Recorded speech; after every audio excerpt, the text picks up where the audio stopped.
আজকে মাসরি আর আমি কাজে গেলাম। পরে কাস্টমারের বাসার সামনে দাঁড়ায় রয়েছি।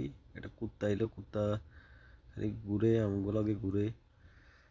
তারপরে দেখি কুত্তার কোনো মালিক নেই। এরপরে আমরা গেলাম ভিতরে, যাই কাজ শুরু করলাম। মাসরি কাজ শুরু করছে। এরপরে মোটামুটি কাজ শেষ করছি, 1.5 ঘন্টার ভিতরে কাজ শেষ করলাম। শেষ কইরা 2 রুমে এরকম 2টা দুলাভ ছিল। কাজ শেষ করার পরে চলে আসলাম। আজকে মাসরি আর আমি কাজে গেলাম। পরে কাস্টমারের বাসার সামনে দাঁড়ায় রয়েছি। একটা কুত্তা এলো, কুত্তা খালি ঘুরে আমগো লগে ঘুরে।